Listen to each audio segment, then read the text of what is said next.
ولا مضل له ومن يضلل فلا هادي له أشهد أن لا إله إلا الله وحده لا شريك له وأشهد أن سيدنا محمدا عبده ورسوله لا نبي بعده اللهم صل وسلم وبارك على سيدنا محمد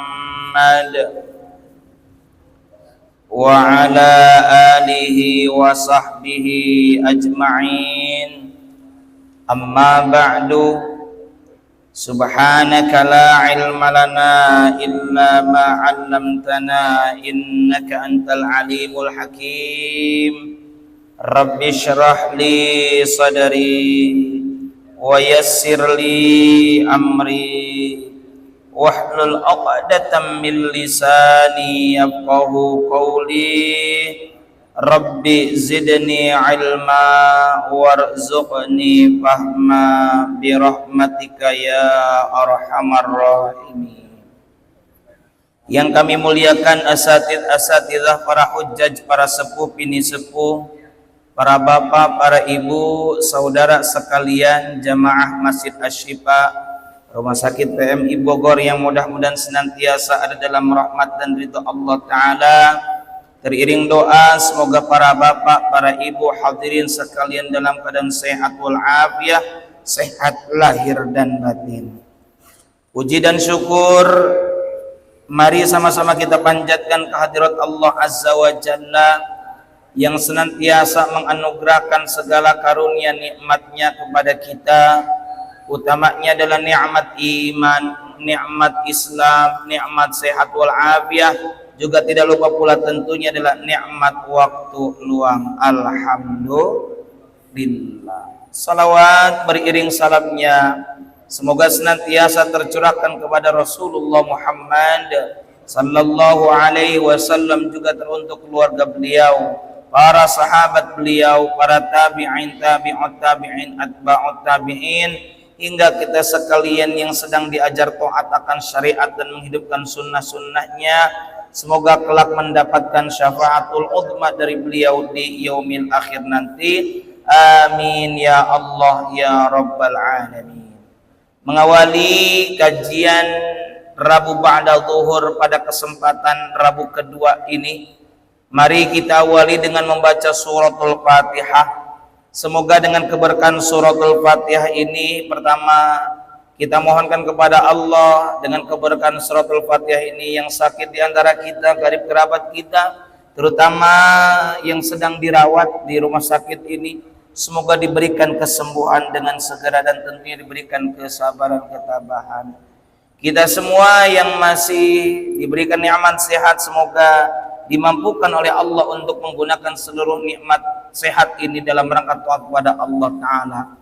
Juga kita doakan untuk saudara-saudari kita yang sedang dalam perjalanan prosesi ibadah haji, terutama juga salah satu guru kita yang ikut membersamai kita di kajian Rabu ini, Al-Mukarram Kiai Haji Ahmad Hamzah Maulana. Kita doakan beliau semoga diberikan kesehatan lahir dan batin, dan semua jamaah kita, jamaah haji kita Indonesia dilancarkan dalam perjalanan prosesi ibadah haji, pulang kembali sehat seperti sedia kala, dan tambah barokah hasil haji yang mabrur. Juga dengan keberkahan suratul Fatihah ini semoga hasil ilmu yang bermanfaat dan barokah. Ala hadhihi niyyah wa ala kulli niyyatin salihah wa ila hadratin nabiyil mustafa Muhammadir Rasulillah sallallahu alaihi wasallam wa ala alihi wa azwajihi wa dhurriyyatihi wa ahli baitihi wa liman dakhala fi baitihil kiram.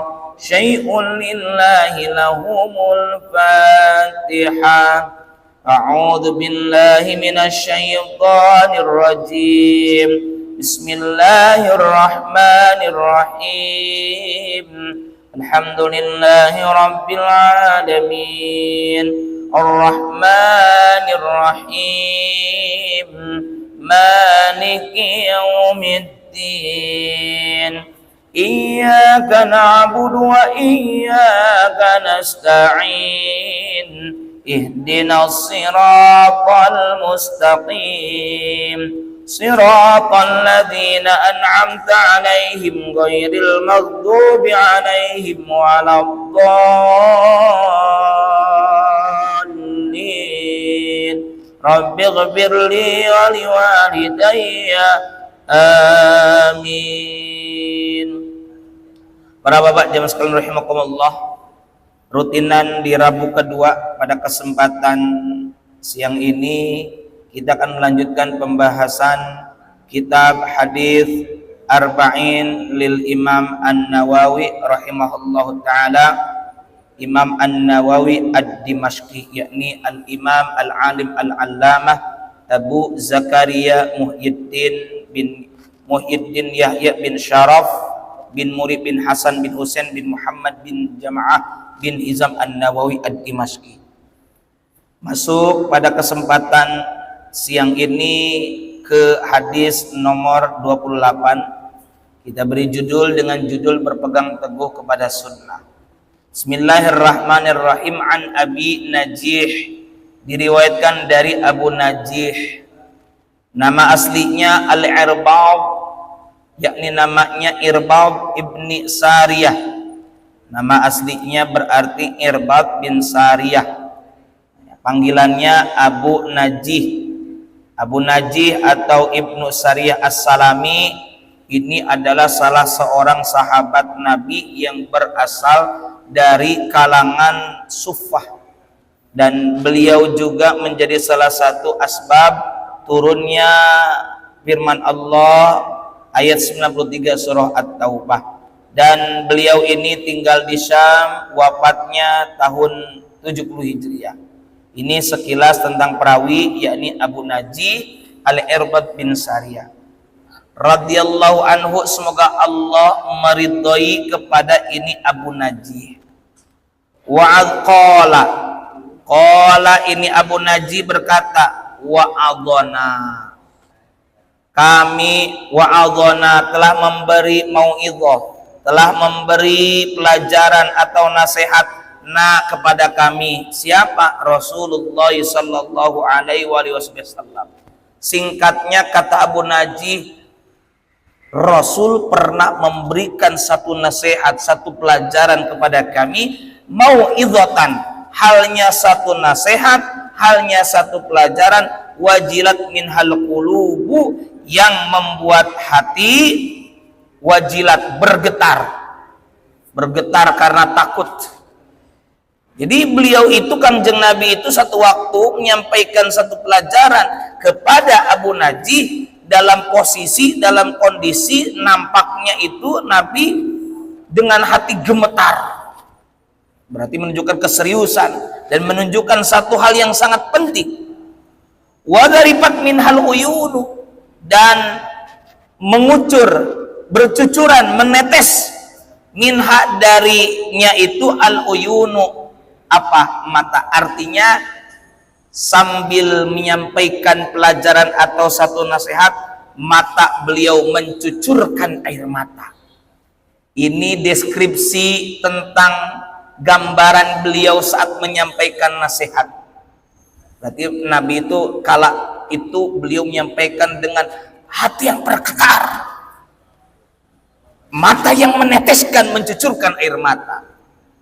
Fakulna, lantas kami, kata Abu Najih yang termasuk bagian dari para sahabat yang menyimak pelajaran Nabi saat itu, fakulna, maka kami, kata Abu Najih berkata, ya Rasulullah, wahai Rasulullah, ka'annaha mau'idhatu muwaddi'in, seakan-akan pelajaran yang Anda sampaikan tadi itu adalah pelajaran muwaddi'in, yang berisi, yang berkesan perpisahan. Kayaknya kalau kita ada di tengah-tengah itu juga mungkin akan sedih karena menyangka, mengesankan apa yang disampaikan Nabi dalam kesan posisi seakan-akan akan berpisah. Kita kalau ada di tengah itu pasti sedih, mencucurkan air mata, tak ada satu waktu pun untuk bermain-main karena penting yang beliau sampaikan. Fausina, karena Abu Naji ini takut kalau itu momen adalah kesempatan terakhir bersama Nabi. Apa yang disampaikan oleh Abu Naji, fausina, maka berilah kami nasihat. Nasihat, ausina dari kata wasiat. Karena wasiat itu Pak setidaknya berkenaan dengan dua hal. Satu, pesan penting ketika akan meninggal dunia. Yang kedua, pesan penting karena memang konten atau isinya penting.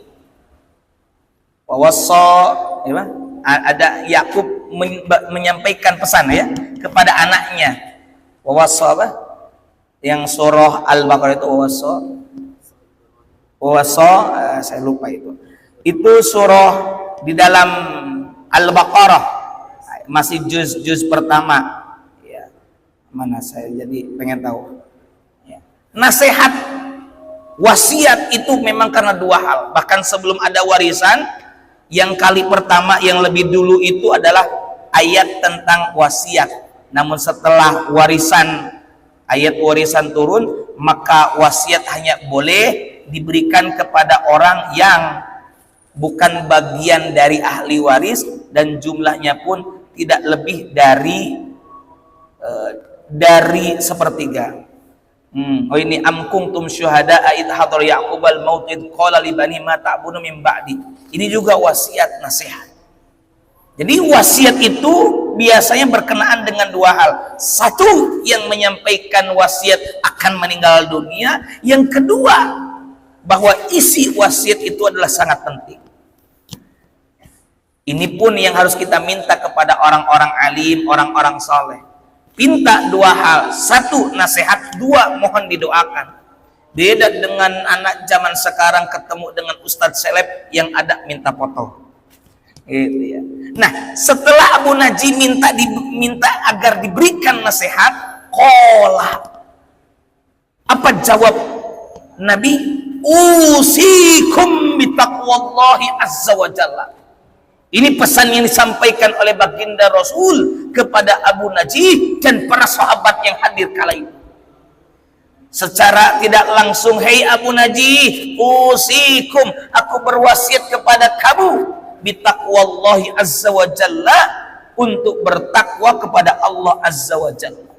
Makanya pesan atau wasiat takwa ini termasuk rukun khutbah dalam khutbah Jumat utamanya, baik di khutbah pertama ataupun khutbah yang kedua. Ittaqullah, pokoknya apa saja yang penting intinya pesan takwa. Nabi dalam berbagai kesempatan selalu berpesan tentang takwa.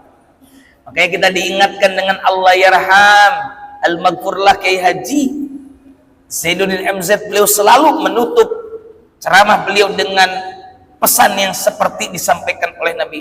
Usikum wa nafsi bitaqwallah, baru wassalamualaikum warahmatullahi wabarakatuh. Karena memang penting pesan atau wasiat takwa. Wasam'i wa ta'ah. Lalu kata Nabi apa lagi selain takwa? Wasam'i wa ta'ah. Dengar dan taat kepada siapa? Kepada Allah Subhanahu wa taala. Wa in ta'ammara 'alaikum 'abdun, walaupun itu perintah yang menyampaikannya adalah abdun, seorang hamba sahaya. Katakanlah kita ini orang yang punya posisi penting, tapi ketika ada orang yang mengingatkan kita, katakanlah dia itu orang pengemis, katakanlah ia dari segi usia lebih muda dari kita, kalau mengingatkan tentang kebaikan, terima jika itu benar. Meskipun kata Nabi, wa in ta'ammara 'alaikum 'abdun, dan meskipun memberikan perintah alaikum kepada kalian itu adalah abdun, seorang hamba. Ya kalau ada yang ngasih tahu, mengingatkan hal yang benar, ya kita terima. Meskipun tadi dengan posisi, profesi, kelebihan yang Allah berikan kepada kita membuat sebagian kita gengsi untuk mendengarnya. Lalu fa innahu man ya'is minkum, Kenapa Nabi mengingatkan dan berpesan agar kita sekalian termasuk yang hidup setelah beliau tiada, agar senantiasa bertakwa kepada Allah, mendengar dan taat terhadap perintah Allah dan Rasulnya. Fa innahu, maka sesungguhnya atau karena sesungguhnya, man orang, ya'ish minkum, yang hidup minkum di antara kalian, fasayara ikhtilafan katsira, ya, orang yang hidup sepeninggal kalian akan melihat apa? Ikhtilafan, perselisihan, pertentangan, katsiron, yang banyak. Hari ini kita lihat ada banyak pertentangan, ada banyak perselisihan. Perbedaan memang bagian dari sunnatullah, tapi bagaimana kita memanage, mengelola perbedaan itu dan menyikapinya, meresponnya dengan positif.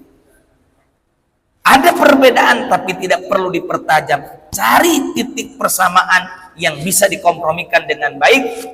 Terutama kita dalam bingkai ukhuwah Islamiyah, ada saja perbedaan yang sifatnya furu'iyah dan tidak sampai kepada hal yang usul. Kalau faktor yang bersifat furu'iyah ada perbedaan, nggak perlu ribut. Ya. Contoh sederhana, kita sudah maklum dan karena kita sudah dewasa, di negeri kita saja aneka macam madhab ada yang kemudian melahirkan aneka cara furu'iyah dalam hal ibadah. Selama tidak pokok dan selama ada argumentasi dan ada dalilnya, tidak perlu diperdebatkan. Nggak perlu ribut dalam hal sholat yang usolli sebelum sholat atau yang tidak usolli sebelum sholat. Nggak usah ribut. Toh sholatnya juga dimulai dengan takbiratul ihram. Nggak perlu ribut. Perkara mengusap muka atau wajah usai salam dalam sholat, toh sholatnya saja sudah selesai, ditutup, dipungkasi dengan salam. Bahkan salam sedikitnya saja ketika sholat, penutup dalam sholat, kata Syekh Salim bin Sumair al-Hadrami di dalam kitab Safinatun Najah, minimalnya adalah sampai mimnya assalamualaikum. Ada yang jari telunjuknya digerak-gerakkan dalam tasahud, atau ada juga yang tidak digerak-gerakkan. Gak perlu ribut, masing-masing punya argumentasi, punya dalilnya. Maka kita kedepankan ukhuwah Islamiyah dalam bingkai persatuan sesama umat Islam. Jangan sampai kita bisa toleransi terhadap yang berbeda keyakinan, berbeda iman, tapi kita tidak bisa mentolerir perbedaan yang sifatnya furu'iyah yang terjadi di antara kita. Nah, perbedaan lainnya ada.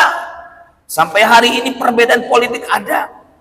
Tapi karena kita sudah dewasa, berulang kali kita mengikuti pilpres, pileg langsung, termasuk pilkada langsung, nggak perlu ribut. Saling menghormati dan menghargai. Ya. Nabi mengingatkan fasayara ikhtilafan katsira. Maka sepeninggal orang, ya, terutama peninggal Nabi akan mendapati perselisihan, pertentangan yang banyak. Nah, apa solusinya ketika menghadapi perbedaan-perbedaan? Bahkan yang beberapa masa lalu ada yang ngaku jadi nabi, ada yang ngaku jadi malaikat. Maka ini kuncinya apa? Fa'alaikum bisunnati, maka hendaknya kalian bisunnati, terhadap sunnahku, artinya berpegang teguh dengan sunnahku, sunnah baginda Rasulullah Muhammad sallallahu alaihi wasallam. Karena kita ini beragama sering menggunakan istilah ahlus sunnah wal jamaah. Selain tentunya dengan pokok dasar Al-Quran, kita juga mengikuti sunnah Nabi. Karena tidak semuanya disajikan di Al-Quran, tidak semuanya kita bisa pahami secara tekstual, maka kita membutuhkan penjelasan dari baginda Rasulullah Muhammad sallallahu alaihi wasallam. Al-Quran saja ada tafsir bil ma'thur, ada ayat dijelaskan dengan ayat. Kalau tidak ada di Al-Quran, maka kita rujuk kepada as-sunnah. Apa itu yang berkenaan dengan Nabi? Hadis, ada segala sesuatu yang berkenaan, yang disandarkan kepada Rasulullah Muhammad sallallahu alaihi wasallam, baik min aqwalihi wa af'alihi wa taqririhi, berupa perbuatannya, ucapannya, persetujuannya. Maka ada hadis taqriri, ada hadis fi'li, ada hadis qauli. Kalau hadis qauli, sunnah qauli berarti apa yang dituturkan, disampaikan oleh Nabi secara lisan. Kalau hadis fi'li berarti hadis yang dicontohkan oleh Nabi, yang meriwayatkan adalah orang lain, yang menceritakan orang-orang yang pernah berinteraksi dengan Nabi, seperti istri-istri beliau dan para sahabat. Kemudian ada hadis takriri, di mana diamnya Nabi sebagai bentuk tanda setuju. Pernah satu waktu Nabi dijamu makan malam, dan di antara menu makan malam tersebut adalah dab. Bahasa kita yang ramai itu apa? Kadrun, kadal gurun. Tapi kalau di sana tidak hidup di dua alam. Nabi enggak makan itu kadrun. Nabi disajikan, Nabi enggak makan. Tapi para sahabat lain makan, padahal tidak disuruh, tapi juga tidak dilarang. Diamnya Nabi tersebut sebagai tanda setuju. Namun ketika tidak ada di hadis Nabi, apa katanya? Wa sunnatil khulafa'ir rasyidin. Ikuti, pegang teguh juga sunnah khulafa'ur rasyidin. Siapa saja? Ya, sudah masyhur. Sayyidina Abu Bakar As-Siddiq, Sayyidina Umar ibn al-Khattab, Sayyidina Uthman bin Affan, Sayyidina Ali bin Abi Talib radhiyallahu ta'ala anhum.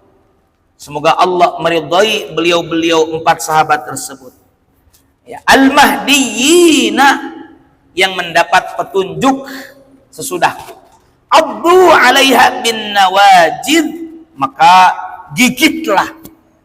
Ibarat kata kalau kita pegang sesuatu, termasuk dibantu dengan gigi, digigit dengan kencang, bin nawajid, ya, dengan gigi geraham. Maksudnya pegang erat, nah itu sunnahku dan sunnah khulafaur rasyidin dengan kokoh. Nah, maka kalau ada pernah dengar tentang taraweh yang diinisiasi secara berjamaah oleh sahabat Ubay atas instruksi Umar bin Khattab, berarti itu juga adalah sunnah khulafaur rasyidin, sunnah yang dikerjakan oleh Sayyidina Umar bin Khattab, walaupun itu pun ada bagian dari ijtihad beliau. Wa iyyakum wa muhdatsatil umur. Kemudian Nabi mengingatkan, wa iyyakum, awas, hendaklah kalian berhati-hati, wa muhdatsatil umur, terhadap memperbarui, melakukan hal baru dalam urusan agama. Umur secara bahasa urusan.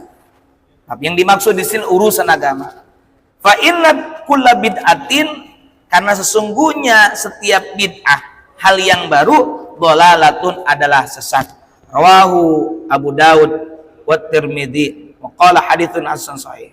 Ini hadis riwayat Imam At-Tirmidzi nomor 2676, Abu Daud nomor 4607, Musnad Imam Ahmad bin Hambal jilid keempat nomor 126 sampai 127.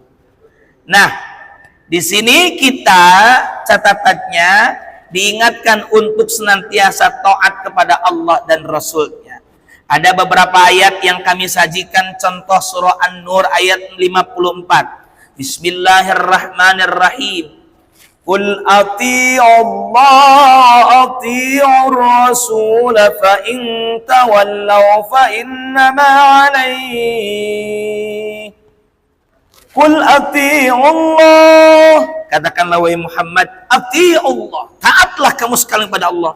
Wa ati'ur rasul, dan taatlah oleh kalian kepada Rasulullah Muhammad sallallahu alaihi wasallam. Fa in tawallaw, maka jika kamu berpaling, fa innama alaihi ma hummila wa alaikum ma hummiltum, Sesungguhnya kewajiban Rasul itu adalah apa yang dibebankan kepadanya. Rasul sudah menyampaikan, Rasul sudah memerintahkan. Dan kewajiban kalian adalah semata-mata apa yang dibebankan kepada kamu. Berarti tugas kita adalah taat. Wa in tuti'uhu tahtadu, dan jika kamu taat kepadanya pasti niscaya kamu mendapat petunjuk. Maka kalau kita taat kepada perintah Allah dan Rasulnya, maka kita akan mendapatkan petunjuk dari Allah Subhanahu wa taala. Dalam surah Al-Hasyr ayat 7, wa ma atakumur rasul, apa yang diberikan Rasul kepadamu fakhuduhu, maka terimalah. Wa ma nahakum anhu fantahu, dan apa yang dilarang bagi kamu tinggalkan. Nah, maka kita ini ikuti Allah dan Rasulnya. Cuma tadi saya bilang nggak ada di Quran, ikuti di sunnah Nabi. Nggak ada di sunnah Nabi, ya kita ikut para sahabat. Makanya Ahlus Sunnah wal Jamaah itu Pak, pegangannya Quran, sunnah, ijma, qiyas. Ijma itu apa? Namanya juga ijma dari kata jamaah, bareng-bareng bersama. Konsensus kesepakatan para ulama. Mulai dari ulama kalangan sahabat sampai selanjutnya. Apalagi kata Nabi tadi, ikuti pula sunnahnya para sahabat. Gitu. Terus kalau tidak ada qiyas, apa qiyas itu? Sederhananya qiyas adalah analogi hukum. Contoh, Bapak zakat fitrah menggunakan beras, karena di Indonesia makanan beras, makanan pokoknya adalah beras yang kemudian dimasak menjadi nasi dan kita konsumsi. Nabi zakat fitrahnya menggunakan apa? Gandum. Loh, kalau begitu bid'ah dong. Oh tidak, ini namanya qiyas. Disamakan poinnya apa? Sama-sama kutil balad. Artinya makanan pokok di satu negeri.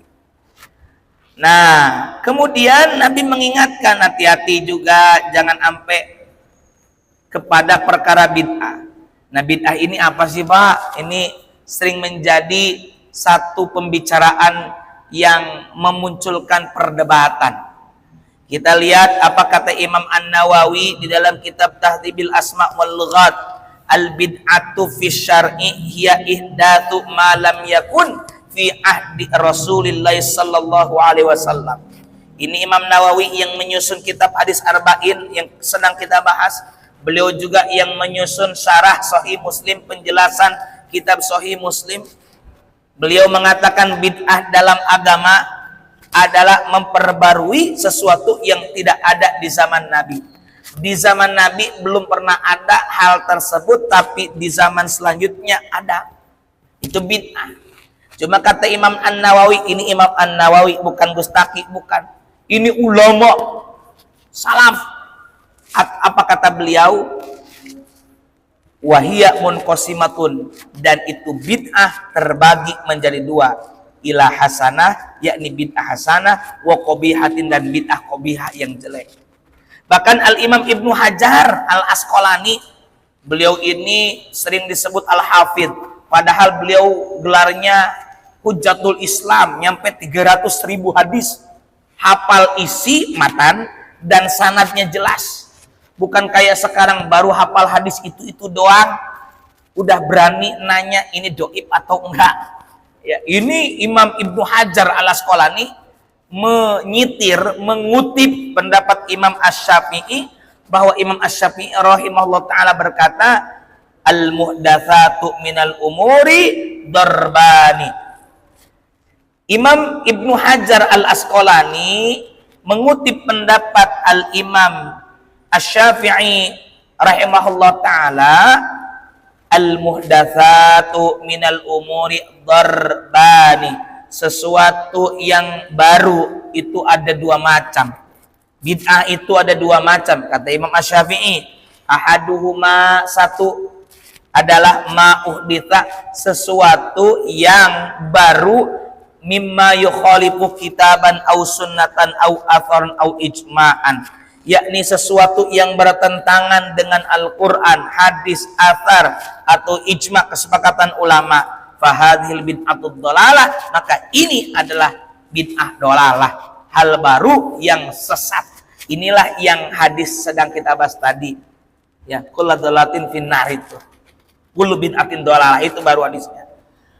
Wathani, dan yang kedua, ma'uhditsa, sesuatu yang baru, minal khairi, hal yang baik.